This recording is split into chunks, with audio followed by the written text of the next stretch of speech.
खुद को धार्मिक कहने वाली सरकार भगवान श्री कृष्ण के प्रिय खाद्य पदार्थों दही और मक्खन तक पर जीएसटी लगाती है और बात करती है मध्यम वर्ग की हिमायती होने की। बच्चों की किताब और पेंसिल तक पर टैक्स लगाने वाले सरकार से मैं पूछना चाहता हूं कि आप मध्यम वर्ग का हितैषी बताते हैं खुद को, तो शर्म नहीं आती है? जिंदा रहते हुए जनता से हर चीज पर टैक्स वसूलने वाली यह सरकार कम से कम मरने पर तो लोगों को बख्श देती, लेकिन नहीं, वहां भी लूटना है। अंतिम संस्कार के सामान, अगरबत्ती, धूप बत्ती, केवड़ा जल, चंदन पाउडर, जौ, बताशा, काला तिल, पंचरत्न, कपूर और कफन तक पर टैक्स लेने वाली यह सरकार किस मुंह से खुद को मध्यम वर्ग का हितैषी बताती है? इस सरकार का बाजार और महंगाई पर कोई नियंत्रण नहीं रह गया है। चाहे देश में लहसुन 400 रुपए किलो बिक जाए, टमाटर 100 रुपए किलो बिक जाए, प्याज का दाम सुनकर आंखों में आंसू आ जाए, लेकिन वित्त मंत्री महोदया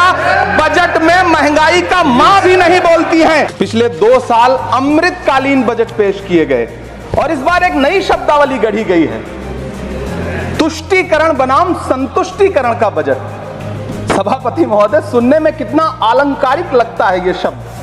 सोच रहा हूं देश की वित्त मंत्री और प्रधानमंत्री जी से पूछूं कि आखिर किसकी संतुष्टि?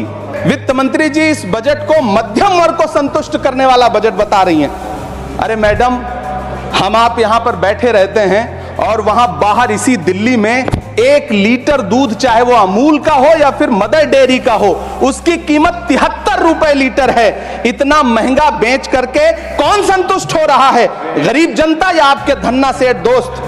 कल जब वित्त मंत्री जी देश की संसद में भाषण दे रही थी तो वहां मुंबई में कोई गरीब इंसान जब अपनी जेब टटोल करके अपनी मोटरसाइकिल में 1 लीटर पेट्रोल भरवा रहा था तो उस पेट्रोल की कीमत थी 103 रुपया प्रति लीटर।